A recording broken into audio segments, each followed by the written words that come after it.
Oh boy! That dinner was delicious. Can't wait for dessert. What's wrong with you? You seem troubled. Well, Mr. Christian, you are a Catholic, right? Indeed, I am. I was thinking, how is it possible, in this 21st century of ours, to have an intelligent person like you being a Catholic? I am not following. Don't give me that. What I mean is, how can you follow a church that still believes that sex is a sin?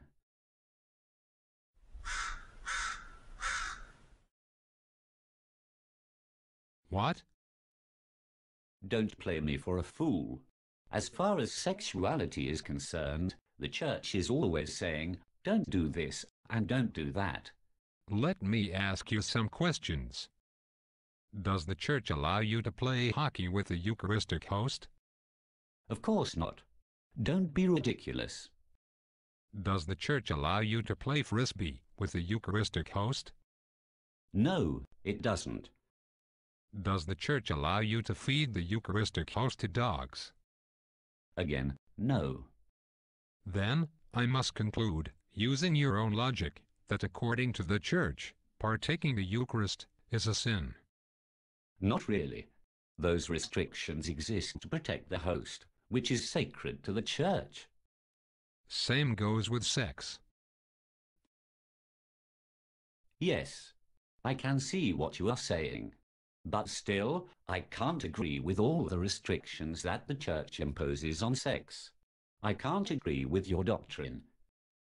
Just a while ago you said that the church taught that sex is a sin. That was wrong. How can you disagree with a doctrine that you clearly do not know? Well, you got me. Then what is that doctrine of yours? First, do you know what a soul is? Well, yes, but it's difficult to find a definition.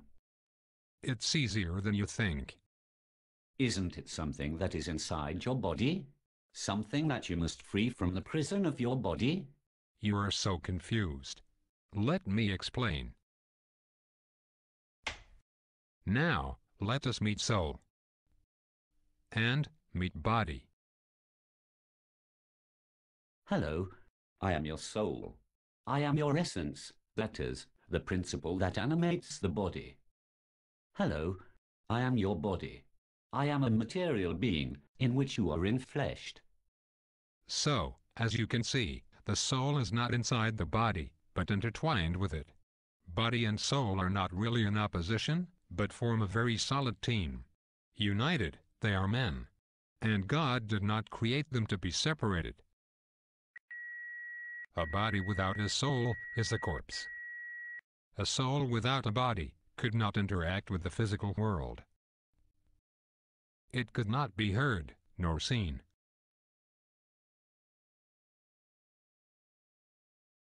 The body allows the soul to manifest itself to others. Look at that girl. I really like her. Wave her back. Let's have a pleasant chat with her. According to the book of Genesis, whenever God created another part of the world, he saw that it was good. The same can be said of the human body. Rather than a prison, the body is a gift to the soul. Ah, yes. Genesis. Isn't that the book that blames all the evils of mankind on the first woman, Eve? Well, yes and no. The one to blame is the weakness of the human spirit, even though Eve sinned first. However, you can't deny that Genesis has been used through the centuries to justify the inferior role that the church attributes to women. I can. And I will. The refutation of that assertion can be found in Genesis itself. The book of Genesis reads, and I quote, "And God created man to his own image. To the image of God, he created him. Male and female, he created them." End quote. So as you can see, Both man and woman are created in the image and likeness of God. Both have, therefore, infinite dignity. But I thought that Eve was created from a rib of Adam, thus justifying her position of dependence from the male. In fact, the book of Genesis gives a more detailed description of the creation of man a few lines below. When God created Adam, he gave him dominion over all creation. In paradise, Adam understands that he is like God, but that he simultaneously is not God. Likewise, Adam understands that he is not like the other animals, in that he possesses rationality, self-knowledge and will. Sadness starts to fill his heart. This is called original solitude. This sadness is easy to understand. Adam was created to the likeness of God. And God is a Trinity, a communion of persons, bound through love. It is not good for the man to be alone, says the Lord. So God creates woman from the side of Adam, flesh from his flesh, bone from his bone. Now it is possible for man to fulfill his image of God. Man and woman may experience love in a communion of persons. All right. I can understand that man's purpose is love, and I agree with that. However, what does sex have to do with love? Why can't I have sex with someone just for fun? Do you remember what I said about the body allowing the soul to manifest itself to others? Yes. That means that the soul speaks through the body. The body contains the language of the soul. Before falling in sin, man and woman were naked, and were not ashamed. The meaning of this passage is that, in the state of original innocence, man and woman saw the body with God's eyes. That is, they saw that it was good. Also, because they still were in the likeness of God, and since God is love, they would use their bodies to express that love. The original nakedness signifies that sexuality is the expression of love through the body. This is called the nuptial meaning of the body. Can you imagine the confusion if something like this happened? I am feeling extremely happy. Hooray! Or something like this? I'm so depressed. If that were the case, your body would be lying about your soul's feelings and intentions. When you practice immoral sex, you are also lying with your body. Hey, baby. This is just for fun. I love you. In the case of fornication, you're saying, there is no need for marriage. No need for commitment. I am one with your flesh. I am sharing my most intimate self with you. Or, in the case of prostitution, I paid for you. I own you. I am giving myself totally to you. So, again, lying with your body.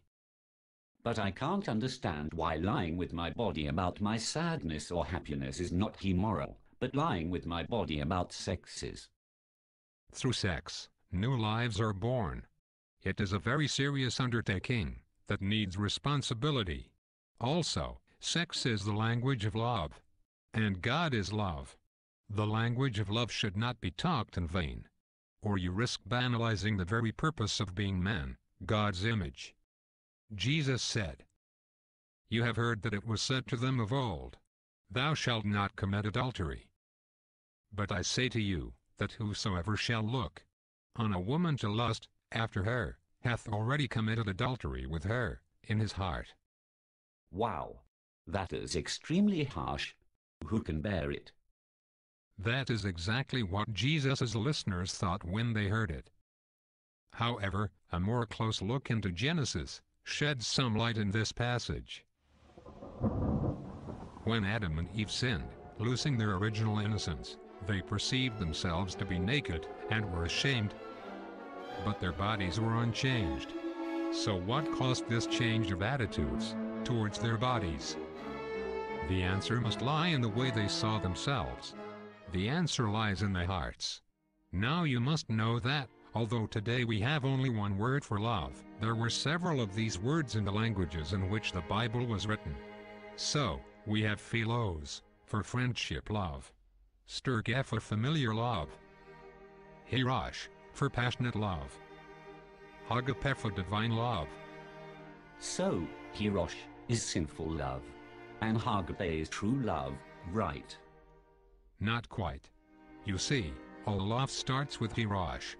It is the natural attraction of man to everything that is beautiful and good.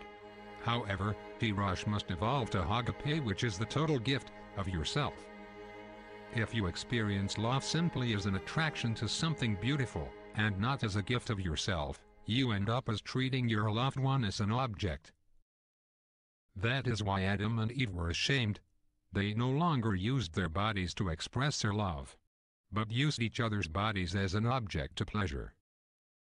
So, shame is an answer to concupiscence, that is, to our tendency to use other people as objects to our sexual gratification. And using people is a sin. All right. But then could you tell me, if your doctrine is so partial to love, why is the church against homosexual love? About marriage, St. Paul says, "Let women be subject to their husbands, as to the Lord. Because the husband is the head of the wife, as Christ is the head of the church. Therefore, as the church is subject to Christ, so also let the wives be to their husbands." Aha! So the Bible does preach inferiority of women. Let me finish. Husbands, love your wives as Christ also loved the church, and delivered himself up for it, that it should be holy, and without blemish. So also ought men to love their wives as their own bodies. Both man and woman have something to learn with each other about God's relationship with us. They are complementary. In homosexual unions, one of the sexes is excluded. The image of God's love for us is deformed.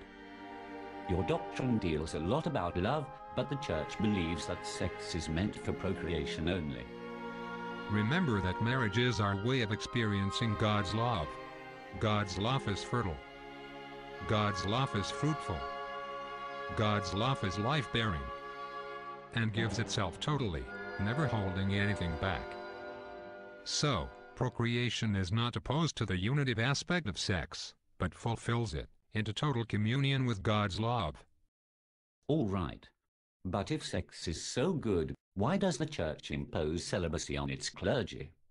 Jesus also said, "The children of this age marry, but those who are accounted worthy to attain to that age and to the resurrection from the dead neither marry, nor are given in marriage." So, marriage is exclusive of this world, and shall not exist after the resurrection. Priests and nuns try to live as in that future stage. Not because sex is bad, but precisely because sex is very good, but God is better. They fulfill the nuptial meaning of their bodies as a life totally given to others. I didn't know anything of this. I told you that you should listen, before judging. You have barely scratched its surface. The doctrine of the Catholic Church is indeed very beautiful, and rational too. I agree. Darling, what are you doing here? We agreed to meet after dinner, silly. To go to the movies. I'm sorry. All my talking must have delayed you. Not at all. Love to hear about this theology of the body. I think we should try it. But won't it be too hard? It will. But everything is possible with the help of God. I have faith that there will be happiness for us, if we love as God does. Let's hope so. Faith, hope and love. That is a very good path for happiness indeed.